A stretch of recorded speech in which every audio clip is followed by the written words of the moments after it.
prépare ta volte là comme ça, là. La volte la plus petite possible, les deux jambes qui travaillent. Je change ma main. Il n'y a plus que ma jambe intérieure. Ça croise, ça croise, ça croise. Je remets ma jambe. Je reprends la volte. Elle arrête de croiser, enfin elle croise parce qu'elle est sur une petite volte, mais elle ne mobilise plus ses hanches en fait. Mais tu vois, il n'y a pas eu de bris entre les deux. Le cheval, il arrive à enchaîner ça sans changer grand-chose. Donc là, on est chez Nicolas Doucet pour le stage Horse and Rider. C'est un stage de 5 jours. Donc le premier jour, on est tous à cheval et on explique à Nicolas notre problématique ou qu'est-ce qu'on aimerait travailler sur notre cheval. Le jour 2, 3, 4, c'est Nicolas qui est à cheval et puis qui va travailler le cheval en fonction de ce qu'on a dit ou en fonction de ce qu'il voit. Et le dernier jour, on se remet à cheval et lui, il nous donne des pistes de travail et d'amélioration pour travailler à la maison. Tu arrives à faire la volte la plus petite possible et à un moment donné, j'ouvre ma jambe intérieure et je fais rien d'autre. Hein. Je renforce rien jusqu'à ce qu'elle trouve. Là, elle a trouvé. Elle a mis un tour complet à trouver. Parce que je n'ai pas du tout renforcé ma jambe extérieure. Quand je me suis inscrite à ce stage, c'est surtout pour amener un petit peu de technicité. Parce que ça fait 2 ans maintenant qu'elle est débourrée et elle a fait elle a fait exclusivement plutôt de la randonnée en extérieur. Un petit peu de travail comme ça en carrière, mais rien de bien spécifique. Et en fait, je me suis inscrite à ce stage parce que je voulais apporter un petit peu de travail sur les départs au galop. Parce que maintenant, vu l'âge qu'elle a attrapé de l'équilibre et puis c'était le moment, c'était le bon moment, quoi.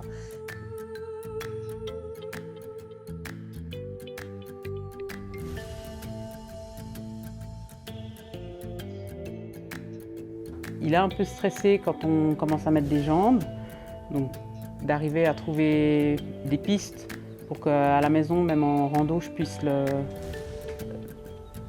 travailler sur la décontraction. Il a un côté qui est un peu plus raide que l'autre, donc là pareil, avoir quelques petits exercices faciles que je puisse utiliser à l'extérieur et pour arriver à le détendre. En fait, je dirais le maître mot chez lui, c'est la détente, la décontraction. Je mets une volte en place pas trop petite au départ, là, pour pas partir que ça soit assez clair pour le cheval. Mon bout du nez, les deux jambes qui bossent le cheval.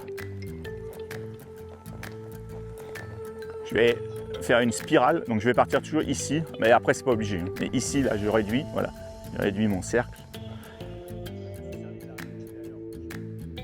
Parce qu'en fait, je voudrais juste faire ça entre les jambes.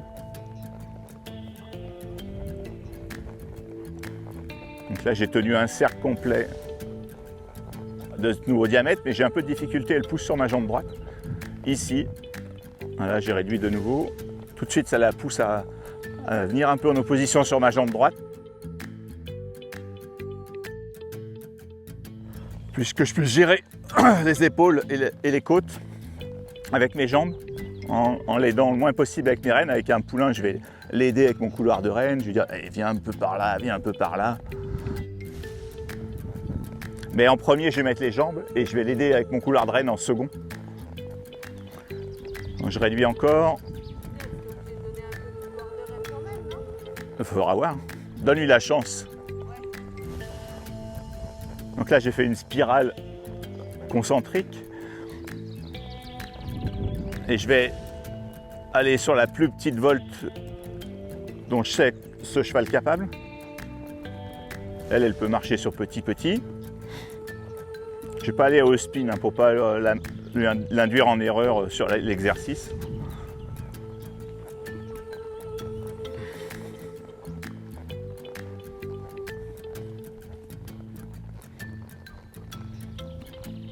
Et maintenant, push out. Hop. Un tout petit peu, elle veut aller tout de suite loin parce que c'est plus facile. Donc là, je n'ai pas assez déterminé la taille de ma nouvelle volte avec ma jambe extérieure, donc elle en a profité pour aller loin. De nouveau.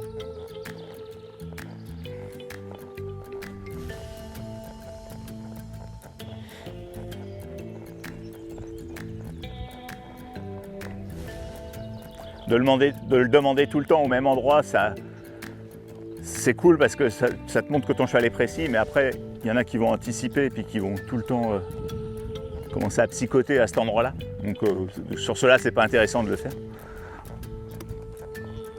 Alors, mes objectifs en venant ici, moi je suis monitrice d'équitation, je suis basée entre Villefranche et Mâcon, à Marchand. Et du coup, j'ai une jument d'école qui s'appelle Samira. Ça fait 2 ans qu'elle est avec moi et elle s'est blessée il y a 2 mois, enfin un peu plus que 2 mois. Donc elle a eu 2 mois d'arrêt et le but c'était de la remettre dans de bonnes conditions au travail. Et c'est une jument qui est un petit peu sur l'œil, qui va regarder un petit peu des choses et je voulais un peu l'œil de Nico pour m'aider à aider ma jument à avoir à être plus confiante. On connaît Nicolas depuis assez longtemps, pour certains encore plus longtemps que moi. Et d'avoir son œil, ça nous aide toujours. Je pense qu'en tant que cavalier, on a toujours besoin de revenir à l'essentiel, d'avoir un œil extérieur pour nous aider à progresser. Et si on peut offrir ça à nos chevaux aussi, c'est top. Donc là, je vois un peu comment lui il gère quand ma jument elle a des émotions et surtout comment il va l'aider à trouver la bonne solution.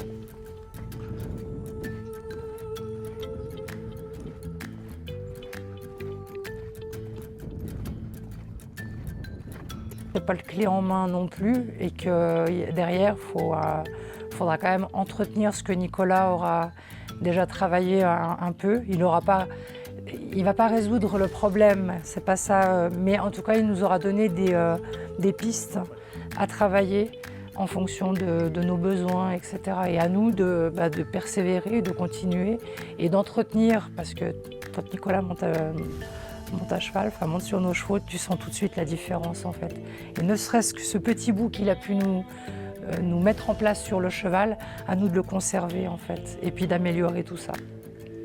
Alors moi, mes attentes, c'était surtout, moi je fais énormément donc, de randonnée, et j'ai un cheval qui est quand même assez têtu, tronchu, on va dire, et qui n'a pas de juste milieu. En tout cas, moi, j'ai pas su lui donner le juste milieu. Donc c'est un cheval à toutes les allures, que ce soit au pas, au trot ou au galop, il va toujours à la guerre en fait. Donc il va marcher très très vite, ou galoper et trotter très vite, mais j'arrive pas à lui garder les cadences en fait dans toutes ces allures, de refaire des allures descendantes et qui conservent. J'ai un peu de peine. Donc là, ce que Nicolas est en train de faire sur mon cheval, c'est vraiment de lui faire ralentir la cadence, de plus être respectueux de l'assiette du cavalier et de la jambe. Et puis pas de se précipiter en fait. C'est un cheval qui est aussi un peu stressé malgré tout. Donc là, c'est lui remettre des codes plus précis et sans pour autant stresser comme un malade parce qu'on va lui demander quelque chose, on va lui demander de se rassembler ou d'être plus contenu dans ce qu'on lui demande en fait.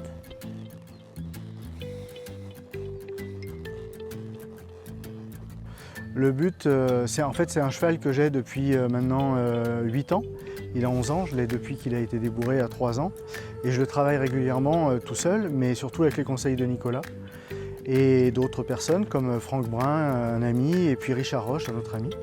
Et mon but, c'est aujourd'hui de venir un peu, entre guillemets, un peu valider le travail que j'ai pu faire, puis trouver les pistes de travail à venir. Voilà un peu mon objectif pour ce stage. Mes attentes en particulier, j'avais envie qu'on travaille un peu plus la décontraction et la rondeur dans le départ au galop. Voilà. En vue de commencer à travailler les changements de pied.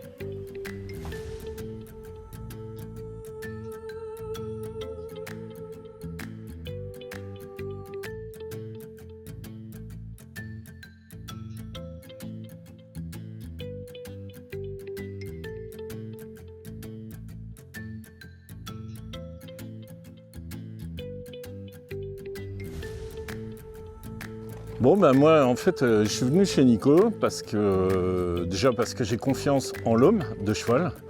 C'est pas monnaie courante, c'est difficile de trouver quelqu'un de qui on aime le travail et en qui on puisse avoir confiance.